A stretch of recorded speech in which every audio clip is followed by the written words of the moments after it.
Hi everyone, my name's Sarah and I work for Emerald Publishing. Thank you very much for joining our webinar today. First of all, I just want to do some general notes. You'll notice that all audience microphones are muted at the moment, but you do have the ability to ask questions. You should see on the right hand side of your screen there's a box that says questions, and you can type in anything there that you want to put either to our panel today or to me and other staff running the webinar, and we can answer any questions that you've got that way. So before we start properly, I just want to show you what we're going to be talking about today. So you're here to get a taste of the kind of insights you can get from using expert briefings and how those can help you in your teaching. And to show us that, we've got two analysts from Oxford Analytica here today, Fytatzi and Laura James. So they work for Oxford Analytica, who are the company who produce the content in expert briefings, and they're going to share a little bit about use the example of the vaccine rollout for COVID to talk about what's happening in their regions and show you the kind of analysis that you would get. So the things that we'll be going through, first of all, there'll be a brief introduction to Oxford Analytica and what they do. Then Kat is going to talk to us about the COVID rollout in North Africa. Laura will go on to cover her area, which is the Middle East. Then there's going to be a chance for us to put your questions to the panel, so feel free to submit your questions at any time, but we'll be putting them to the panel slightly later on in the day. And then finally, Samir El Hefanwi will be demonstrating the expert briefings product and Emerald Insight and giving you some examples of how you can use it in your teaching. Just to introduce our first speaker, Laura. Laura has been an analyst at Oxford Analytica since 2016. She previously taught Middle East politics at the University of Cambridge, and she's also spent 5 years in Khartoum working with the UK Department for International Development and with the EU as well. So Laura, if you want to put your camera on, I'll move on to your slide and we can make a start.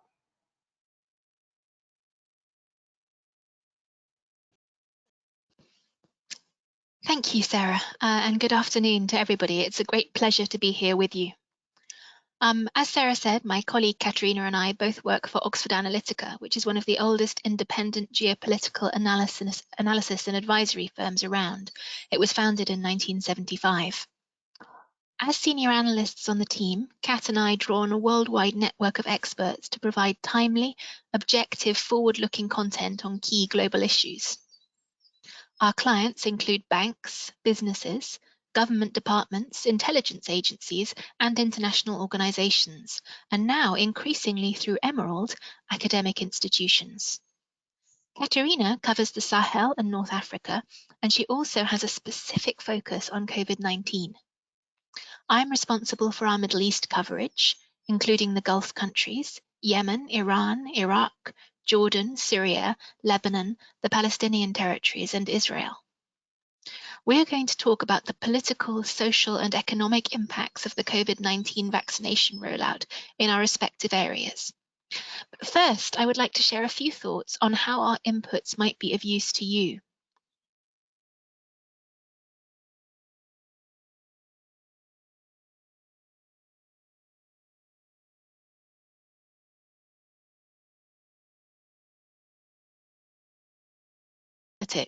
I am very aware of the challenge that potential paradigm shifts, such as to provide a sweeping historical and theoretical perspective while also staying up to date and incorporating new developments as things change day by day. I have a very vivid memory of struggling to teach a class about government and succession in Saudi Arabia on the very morning that King Abdullah's death was announced. I and everybody else working on the region will have many similar examples. At Oxford Analytica, our briefings are designed to help you to sort through the mass of data to identify what is actually important, to demonstrate its broader significance, and most importantly, to do this in real time. As real-time analysts, our job is to identify and highlight which small shifts out of the rush of news from multiple sources could herald fundamental change, and then to draw on the right experts from across the world to explain as clearly as possible what happened, why it matters, what is likely to happen next. The language is designed to be simple and accessible to all audiences. But at the same time, we push the experts who are protected by anonymity to be bold and specific when unpacking the implications. Subject specialists have often told us that they find information in our briefings that they have been able to access nowhere else. It is central to our remit to be as unbiased and objective as possible, a key starting point for academic analysis. But we also aim to be policy relevant. I know from my own career as a consultant that many in academia are also called to help devise policy responses. Against that backdrop, I think I should now hand over to Katerina to show how some of this applies to North Africa and to the Sahel.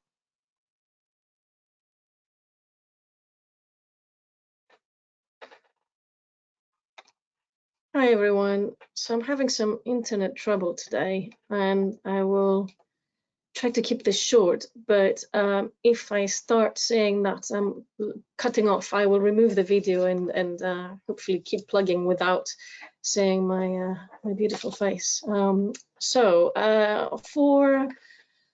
Let's turn to North Africa and the vaccine rollout there, where Morocco is the leader in vaccinations against COVID-19.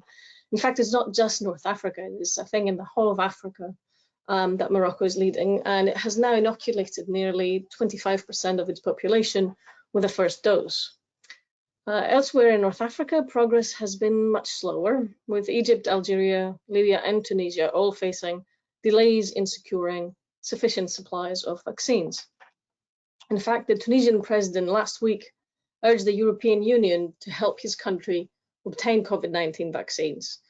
Tunisia has so far inoculated just over 1 million people. Some 7% of the population have received a first dose.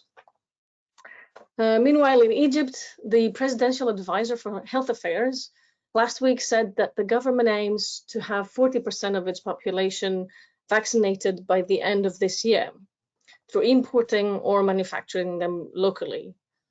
The health minister said that Egypt would start domestically manufacturing the Chinese Sinovac vaccine on June 15th, after it was approved by the World Health Organization last week. So even with manufacturing inside Egypt, I think vaccinating 40% of Egyptians by the end of the year is probably a little bit optimistic. Egypt began its vaccination drive in February and has just reached 2.3% of Egyptians with 1 dose and less than 0.5% with 2 doses. So a long way to go, but Egypt's demographics are skewed towards the young. The median age of the country is just over 24 years, compared to the United Kingdom, for example, whose median age is 40. So over half of Egypt's population is under the age of 25, and just 5% is over 65 years old. So we all know by now that COVID-19 primarily affects older people, particularly over the ages of 60 or 50. This demography means that the country will likely register fewer deaths than high-income countries with older populations. It also means it has a smaller proportion of its population to vaccinate in order to see a drop in mortality.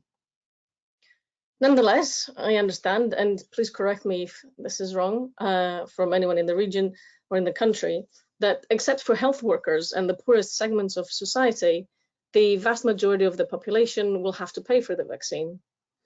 Youth unemployment stands at some 30% in Egypt, and with little risk to those under 30 from the virus and worse economic prospects because of COVID, I find it highly unlikely that Egypt will reach high inoculation rates.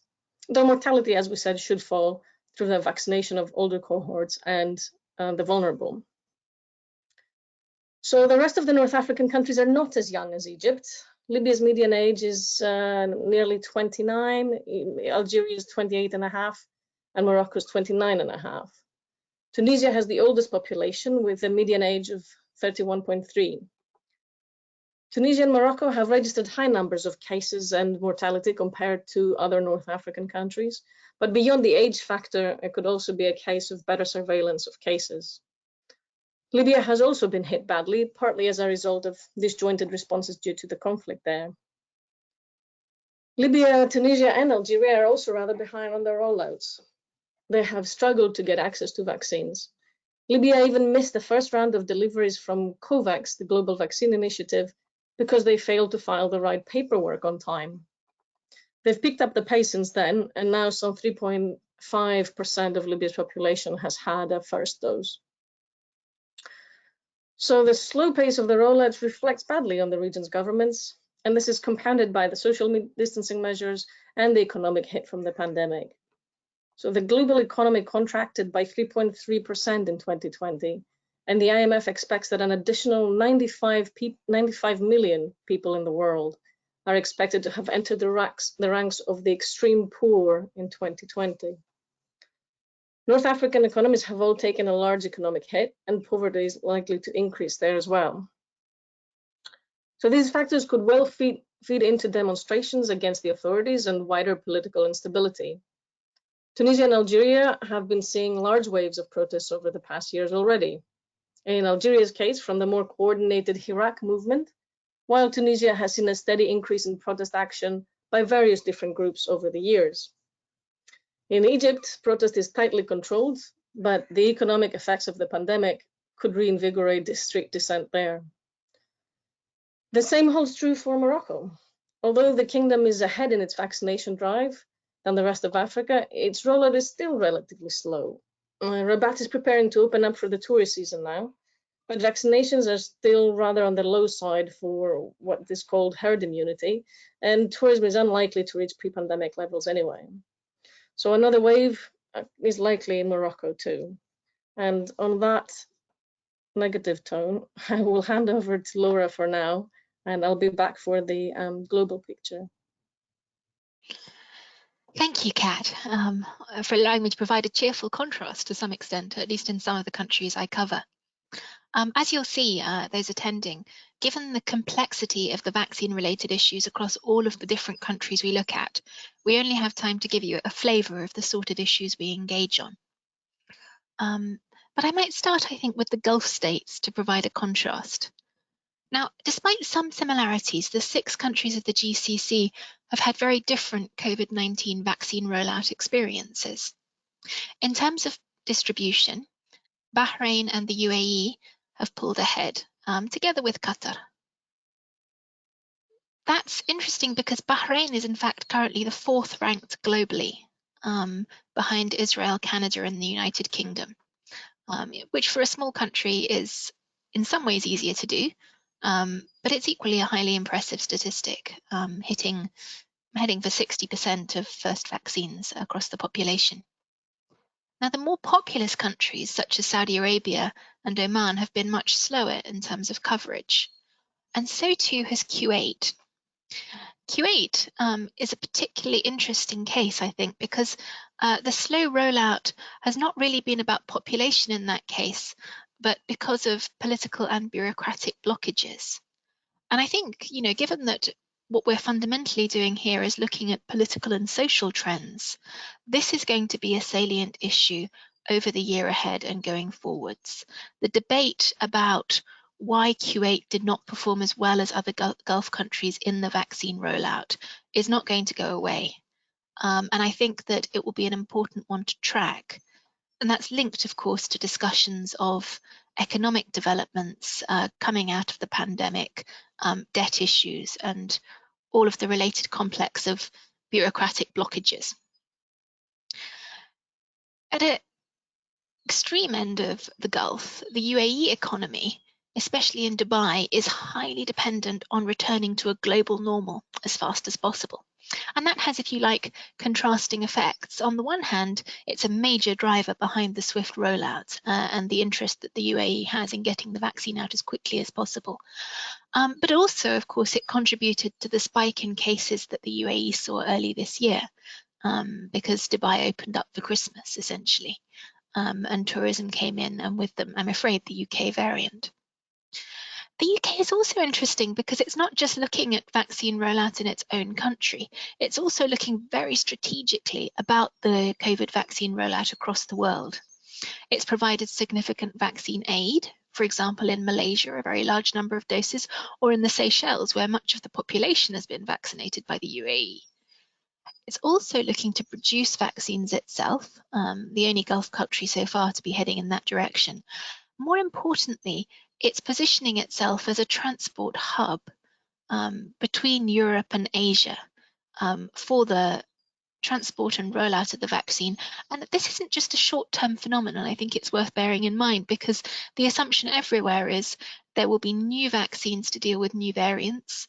There will be booster doses. It's not yet clear how much and how often, and I'm sure Kat will have much more to say about this in her final presentation. So there's much to be analysed about exactly how the UAE is positioning itself in this new world, while also hoping for key events such as Dubai Expo and key industries such as the airline industry, on which it relies to be able to move forward as quickly as possible. If we return to Bahrain, the overall leader for vaccination in the region, it's notable that despite that, it still had to introduce new COVID-19 restrictions on May the 27th.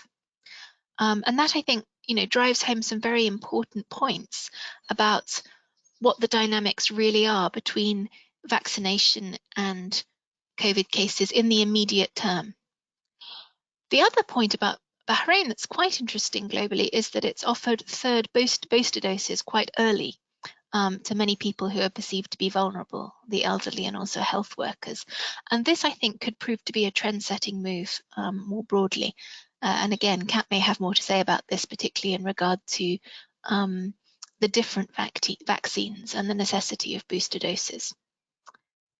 In the longer term, though, another general thing to be said about the Gulf, the GCC countries, is the extent to which reliance on foreign workers and to some extent travellers puts them at risk from new variants.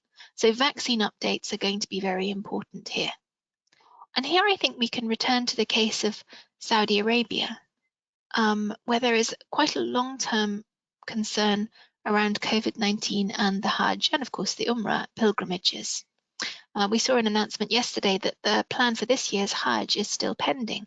Saudi Arabia has to calculate very carefully exactly what factors need to be taken into account to allow that to return. This has some economic impact, although of course for all of the countries here that are oil producers, it was really the oil price impact of the pandemic that had a huge hit. Even for the UAE as a whole, beyond Dubai, it was not tourism that was the primary driver.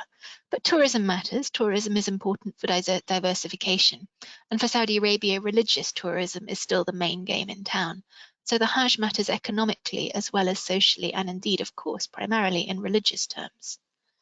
That said, I think it is worth also highlighting that Saudi Arabia is very experienced at dealing with diseases in a Hajj context and vaccination requirements.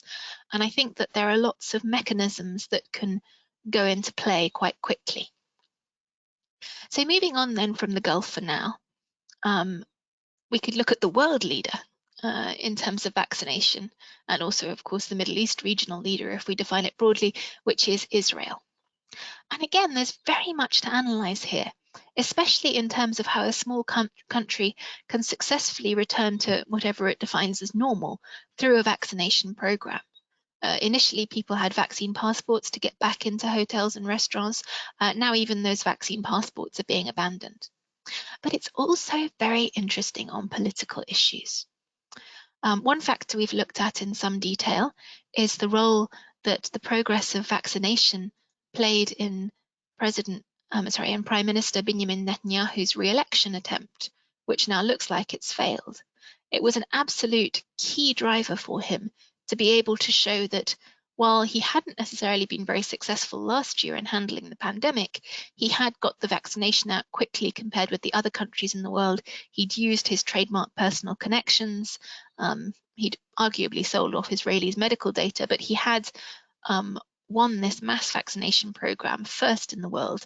And that, I think, probably gained him some votes, even though it didn't gain him a majority by any means in the new coalition.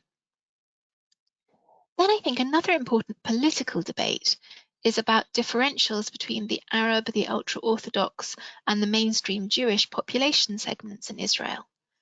And there, political divisions have been driven firstly by the pandemic itself and quarantine restrictions and different responses to those, but equally by the vaccine rollout. there was the assumption in the ultra-Orthodox case in particular that religious reasons were being used to refuse to be vaccinated, and that stepped up a lot of resentment among the rest of the Jewish population about what was seen as setting the country back and endangering others.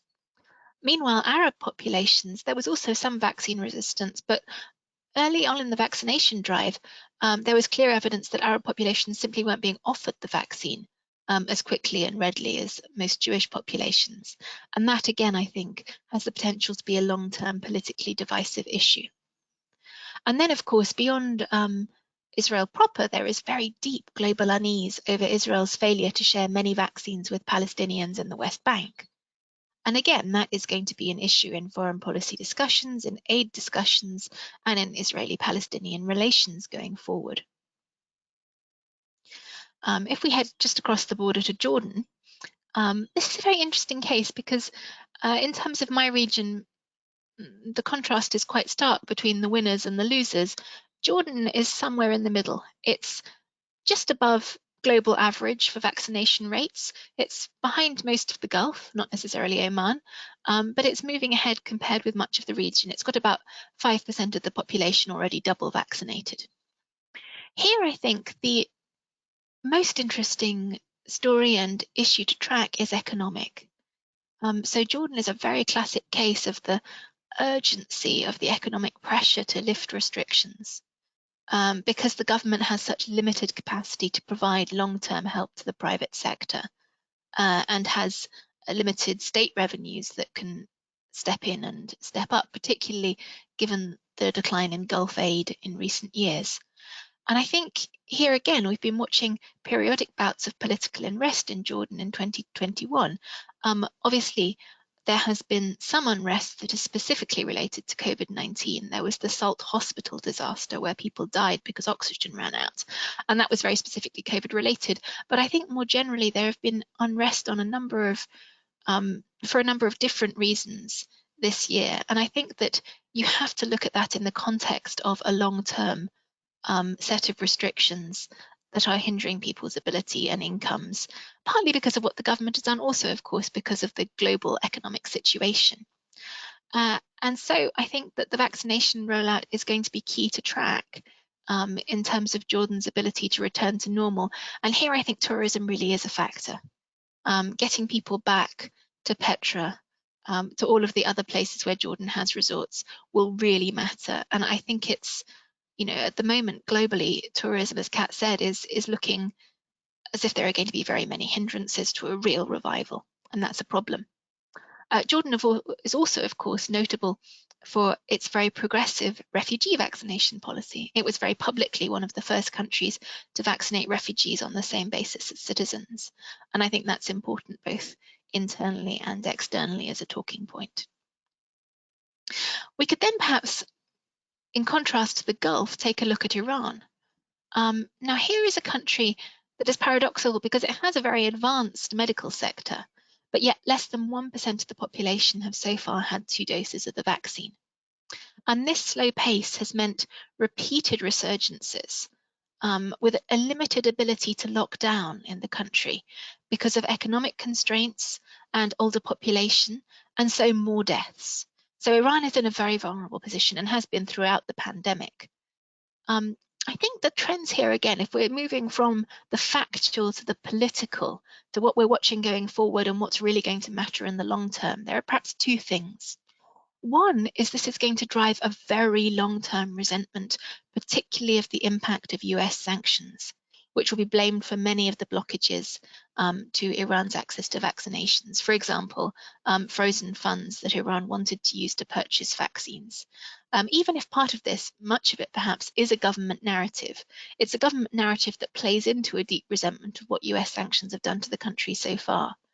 So the pandemic, I think, will be looked back at as a moment when US oppression of Iran became very personal in a lot of people's eyes, and I think that will lead to long-term consequences.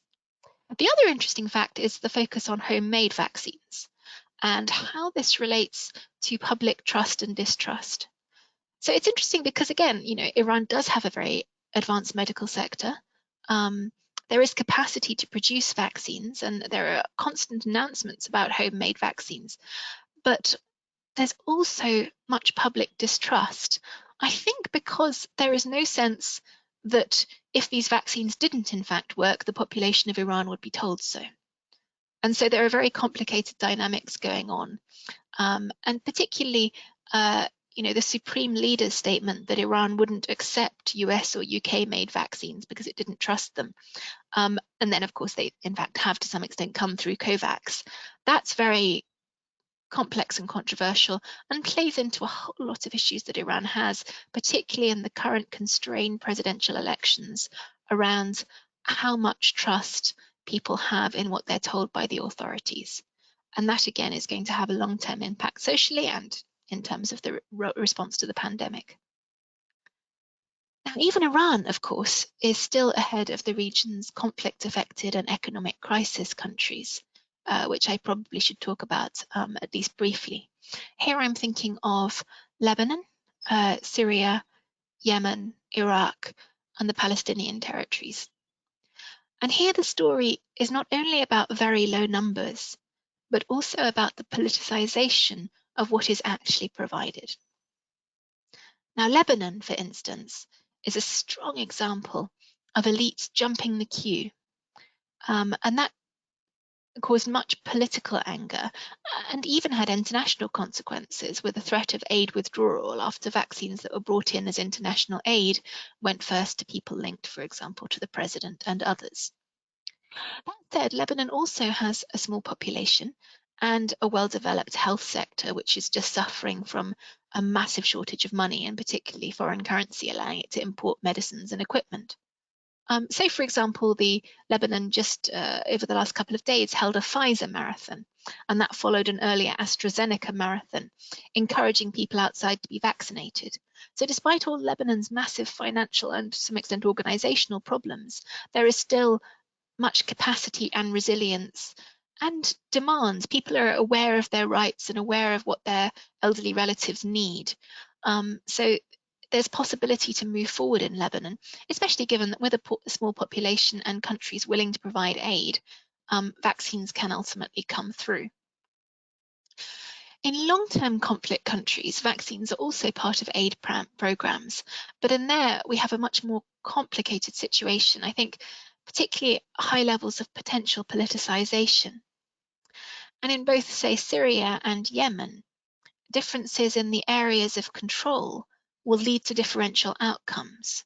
So in Yemen, what's going to happen between the government-controlled areas and the Houthi-controlled areas in terms of vaccines? To what extent will that become politicized by the players themselves?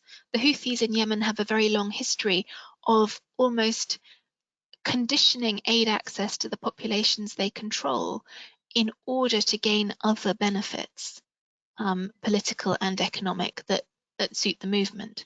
And so that's going to be a very, very complicated scenario. And in Syria, we have, the northeast and the northwest, which are controlled by different administrations to the Damascus-controlled bulk of the country. There are going to be political issues about whether vaccines can be brought over the border, which border crossings can be used, who can bring them in. And there will be stories and counter stories about the reliability of these vaccines, fears about them. There will be very many problems in the long term, I think, in this kind of scenario. So in some of these cases, we are looking at long-term reservoirs for COVID-19. There's no prospect of major vaccination, the possibility of the production of multiple variants. Also, I think in some cases, these countries at the moment look as if they're coming out of crisis because we're seeing kind of seasonal summer easing of the pandemic. But we're going to get into the autumn and the winter with vaccination rates still very low. And I think there are big risks arriving from new waves. So to offset this very depressing picture, let me hand back to Kat to talk about the global vaccine. I'm not sure I'll be offsetting the depressing picture. Let me just get my notes out. Where are we? Okay, so global vaccines. I mean, we all know that the vast majority of vaccines have been purchased by a few rich countries. I mean, the US and the EU alone have pre-purchased enough doses. What happened? To cover 200% of their populations. Vaccine rollouts are also fastest in high-income economies. And as Laura mentioned, Israel, the UK, and the US are leading in terms of the percentage of populations having had at least one dose and 2 doses, in fact. The World Health Organization said today that 6 months since the first COVID vaccines were administered, high-income countries have given almost 44% of the world's doses, and low-income countries have administered just 0.4%. So those countries that have pre-purchased massive amounts of vaccines, however, such as the US, are about to start, or they are starting to find themselves with surpluses. So the White House said in May that it planned to share 60 million doses of AstraZeneca vaccine with other countries. And in early May, France became the first European country to donate vaccines with the first batch of 100,000 AstraZeneca doses going to COVAX, the World Health Organization's initiative for equitable access of vaccines. China, Russia, and India have donated vaccines far more than Western countries have, and the UAE as well. But Western nations' donations, Western countries' donations could well surpass those once they start donating their surpluses. So ideally, there will be a plan for those extra doses before they leave the warehouses, because logistics and regulations get massively more complicated once vaccines are already out of the production facilities. Much of the developing world is relying on COVAX. COVAX has now delivered vaccines to over 100 countries and aims to have 2 billion doses available to all participating countries by the end of the year. The ultimate goal, COVAX's ultimate goal, is to provide enough vaccines for 20% of each country's population. This should be enough to protect high-risk, vulnerable, and frontline working people across the world. So, as I mentioned earlier, for North Africa and Egypt especially, many of these countries, especially lower-income ones, have very young populations. In Niger, which is a bit of an extreme example, or the youngest country in the world, 61% of the population is under 19 years of age. Europe has the highest number of vulnerable adults, partly because it has an aging population and partly because of comorbidities. The Lancet, the medical journal, estimated in the summer that 39% of Europe's population is vulnerable to COVID, compared to just 18% of Africa's population being vulnerable to COVID. So there is an issue with little visibility into the pandemic in much of sub-Saharan Africa, with few cases and deaths being recorded, and it is unclear how other comorbidities, especially HIV, might play a role here. By and large, however, age seems to be the most important risk factor for this disease. So this is a simplification, but countries with a median age roughly around the global average, weak health systems, and unable to access enough vaccines may see the worst impacts. We saw it playing out in India and also in Latin America. What could complicate the picture further is the existence of variants, as Laura mentioned earlier, and specifically those called variants of concern, that is, mutations that could produce changes to the virus that would allow it to escape immunity built from vaccines. So this is still an unknown, although for some variants, such as the UK one, for example, vaccines seem to hold up well, and for others, boosters to cover those changes are already in progress or may be required down the line.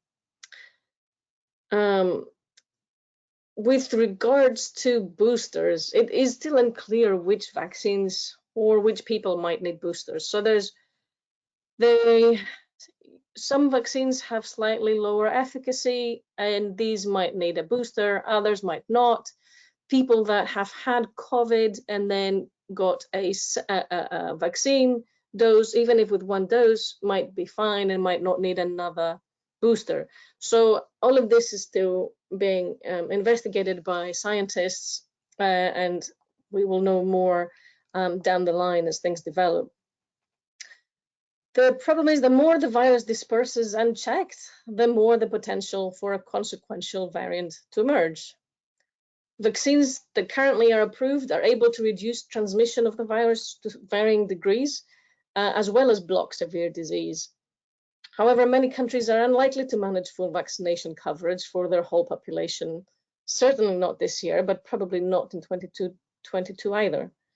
This can become more complex if populations need to be regularly immunized, for example, if we need boosters.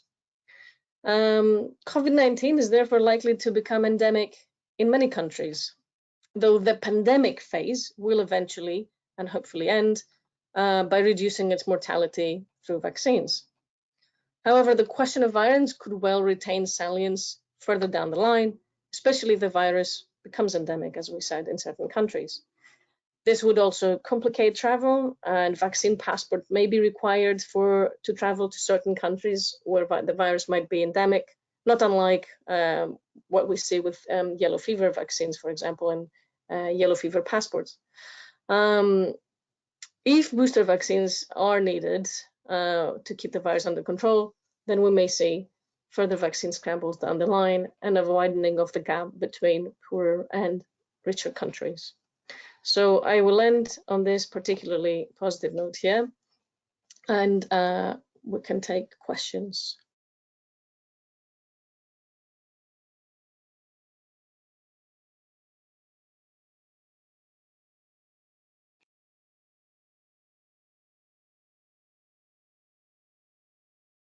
Kat, Laura, I think you've got the questions through from the audience. Are you okay to just kind of read out the ones that you want to answer and then answer them for us? Sure. Shall I start, since I have one so far, and then Kat has a few more, I think, that are quite COVID related. The question was, Laura, how can I use your analysis in a classroom, and how to incorporate all of that into teaching materials out of your previous academic role? I think this is a great question, and there are a lot of ways to do this. I might focus on three that are particularly powerful. Of course, to some extent, it depends on what kind of teaching you're doing and at what level, and also what subjects. I think you would use it differently for a politics and say if you're doing even a journalism course or something like that. But speaking for myself, I've been teaching politics, and I think the three things would be, first, the Oxford Analytica briefs, the longer pieces. They're about 1,200 words and they go into depth on an issue. They're a great way to update reading lists. If you have a reading list and you're looking through, I don't know, on Iranian governance issues, or on Gulf states succession or something like that, and you look through your reading list and you haven't got anything that has been published in the last year, then trying to find an Oxford Analytica brief that's absolutely up to date on that topic is a really great way of refreshing the reading list, making sure that the students are reading something that is, that brings them up to date, that gives them an idea of what's going on now, without actually rewriting the whole reading list, which has the heavy academic and theoretical analysis, but it gives them the new information on what's happened since, which they can use to synthesize with the information that they already have. I would say a second way that the briefs can be very well used in teaching is to spark discussion. And here I'd focus even perhaps on the very short pieces, which are about 200 words, and we do them on the day and what's happened in the last 24 hours. And they, for example, would be quite good to hand round at the beginning of a seminar to spark discussion. It's something people can read very quickly. It's on the topic that you want them to be talking about. They'll hopefully have done some background reading on it, but it gives you something to focus discussion rounds. And I do find that students are constantly demanding that things be contemporary, up to date, related to what they're seeing in the news and the world around them. And I think that Oxford Analytica is a very good bridge between media, which is, I'm afraid, often biased, skewed, is about the sensation rather than what really matters, and academia, which is objective and carefully thought through and balanced, but won't always be up to date, because, as everybody here knows, the academic lead time for publication is extremely long. And I think what we do by publishing on the day or on the week is very useful to help bridge that gap. The third thing I'd mention, there are many more, but I don't want to take up too much time on one question, is it can be quite useful to update an old lecture. If you've got a lecture series that you give every year and you just want to check that something is still true, or you want to add something a bit fresh about what's happened in the last year from the time you drafted it this year, the time you drafted it this time last year, then I think that our content can be really helpful with that, just to give you new facts to fit into your frameworks, and, you know, if necessary, to adjust your frameworks. But I'm sure that most of your existing frameworks are already very, very robust, so it's more about additional examples. As I say, those are three that spring to mind. There are very many more. Shall I have a go now, Laura? Please do. You've got the hard ones about COVID. But yeah, I mean, I can't answer all of them, but I will try. So there's one here about realistic expectations for the rollout of the vaccine for the region. What is the share of the population that might be realistically reached? Well, and then this is related to another question here about how you forecast normalization of day-to-day activities by end of 2021, and what about 2021? So this will vary by country, obviously, and by how many vaccines they have access to. Egypt actually just today announced they're going to be producing the Sinovac vaccine domestically, which is good news, because Egypt did struggle to get access to vaccines, and producing it domestically will be good.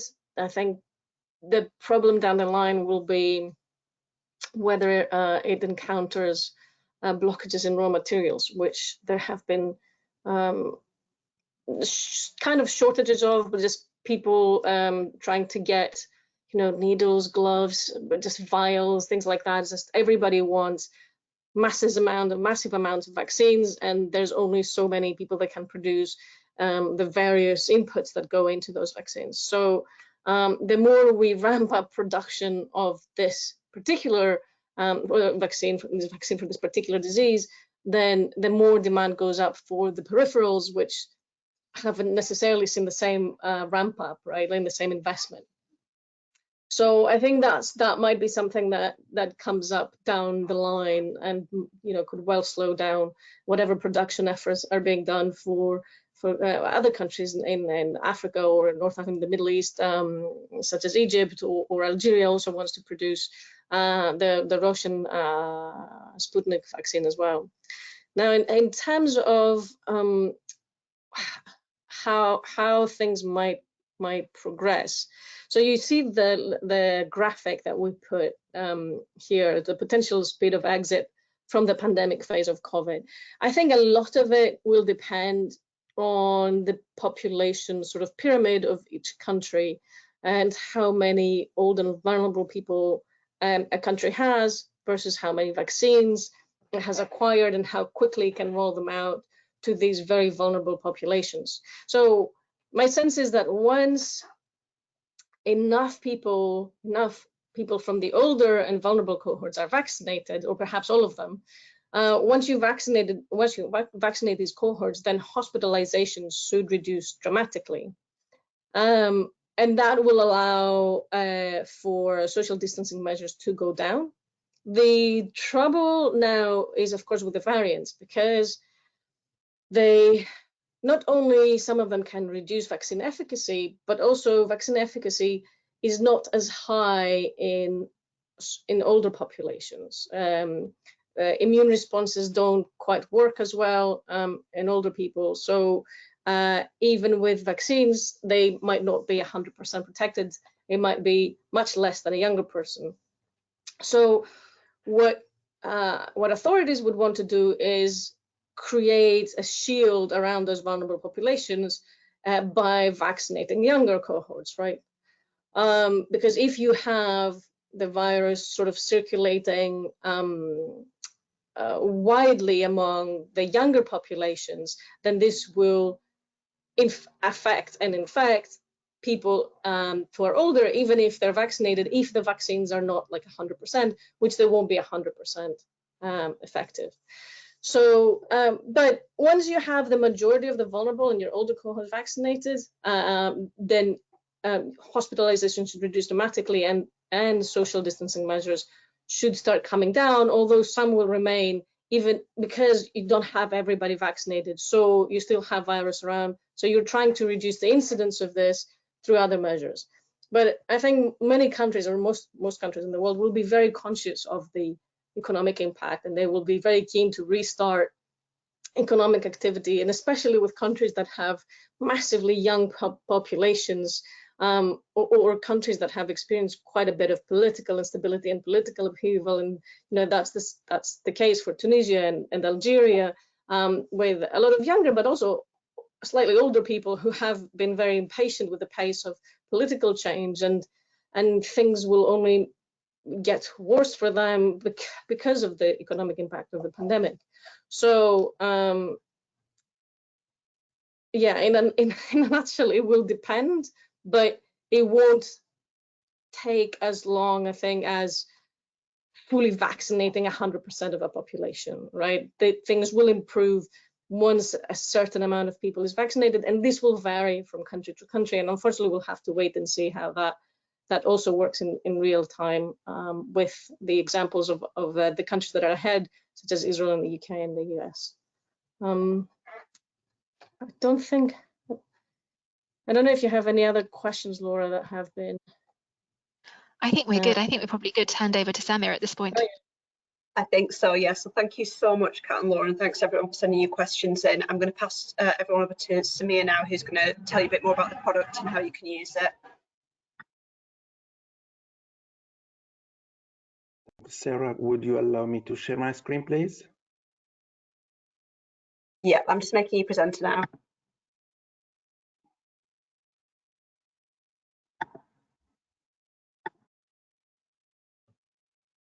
Thank you. Good afternoon, everyone.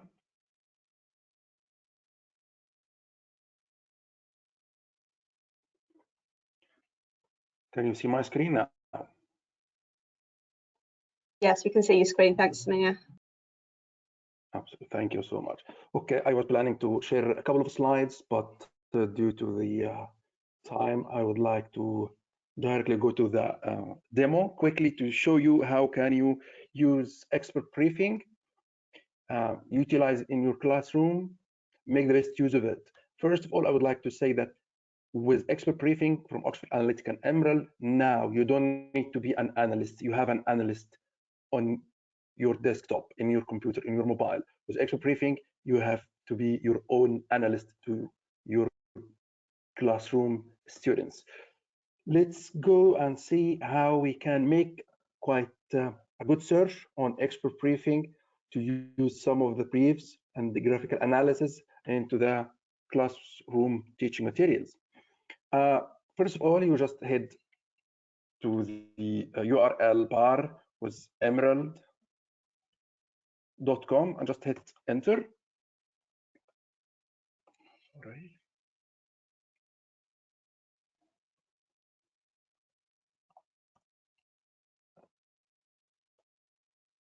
Okay. You are in the main Emerald Insight platform page. There is a couple of ways to search and browse expert briefing content. We're going to start with the first one, which is the easiest for you. You just hover over browse our contents, click here. You're going to find books and journals, cases, expert briefings, open access. Click expert briefings.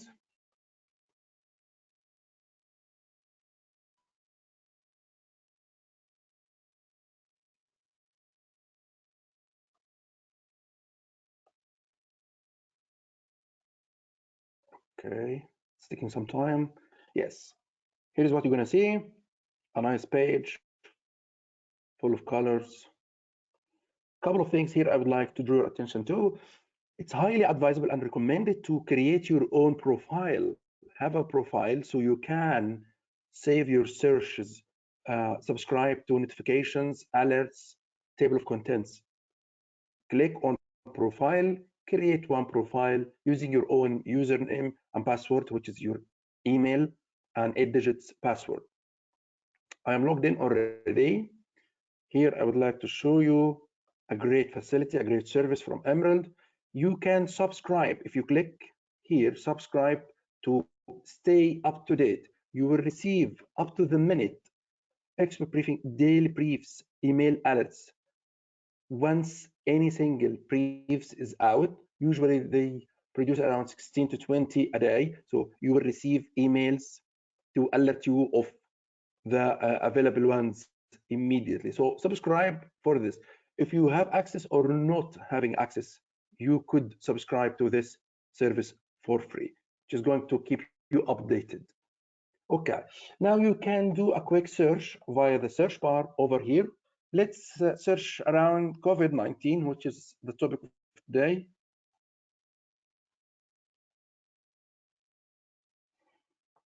Click enter.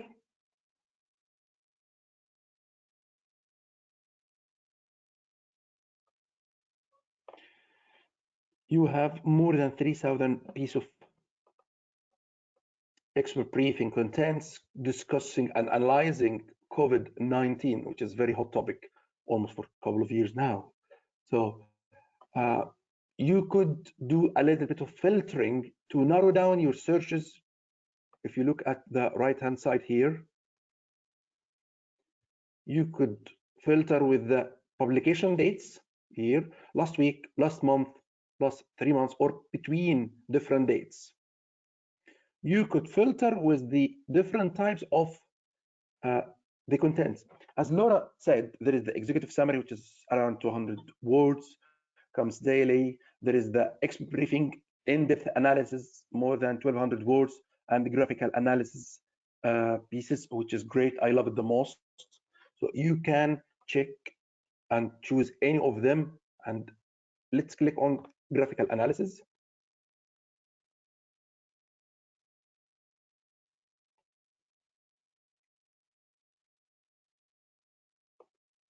Here you have the title of the analysis. You have the publication date. Here the citation export tool. If you use any citation management software, you can either export all the search results by clicking here, or just choose the ones you would like to download. So you download them, save them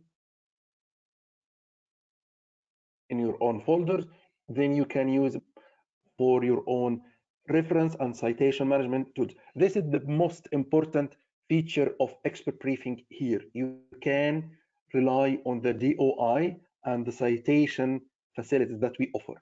Okay, let's click on this one.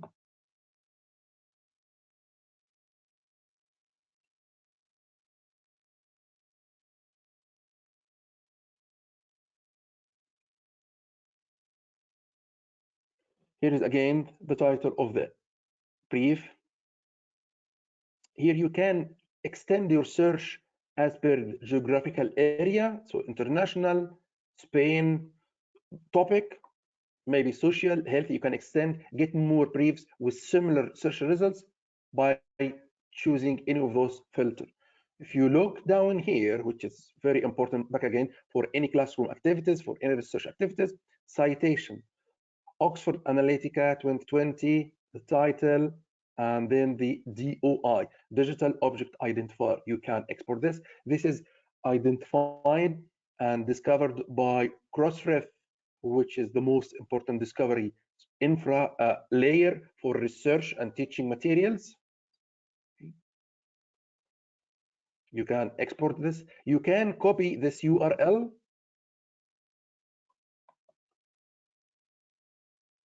You can use it directly into another web browser or into VLE or LMS or any system you use for teaching materials development or courseware materials, as you can do the same for the URL from the upside here.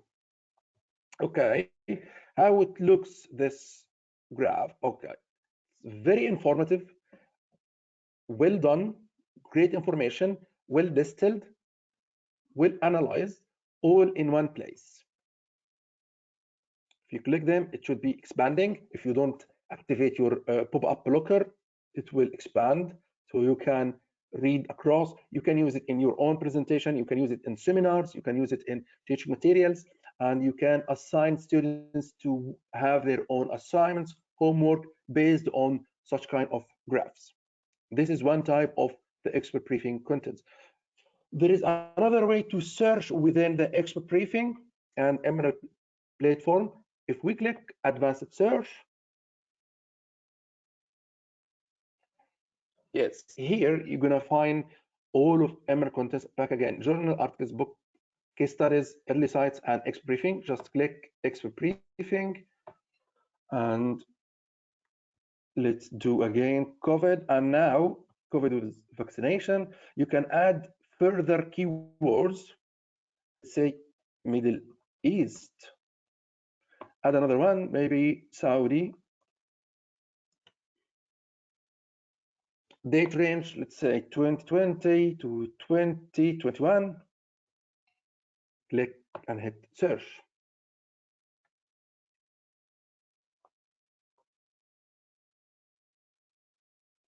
Oh, we got one directly, but let's click on this one.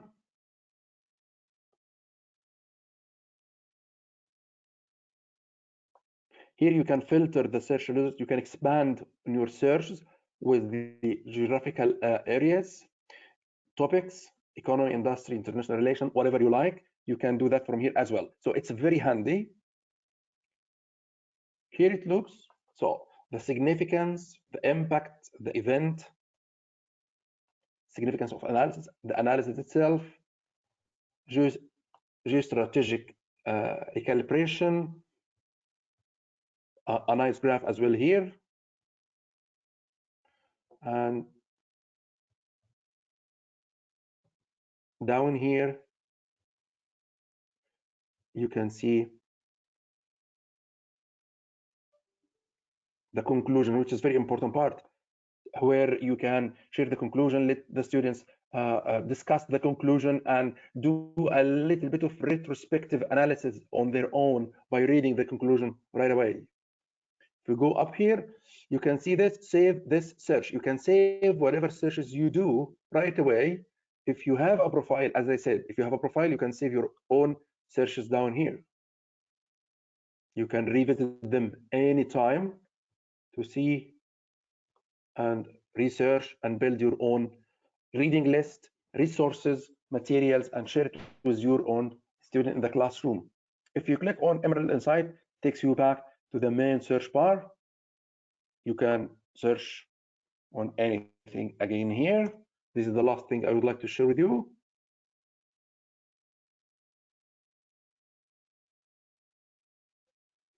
Here there is more results because it includes the journals, books, cases. You can filter and restrict it to the content type you would like from expert briefing. You can choose the expert briefing or executive summary or the graphical analysis. Let's go to executive summaries, click on one of them.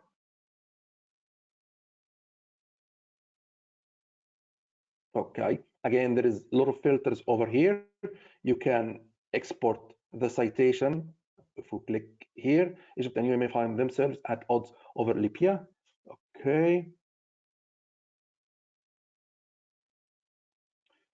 If you click on one like that, I would like to show you the final bit of magic. We have partnered with a very interesting company.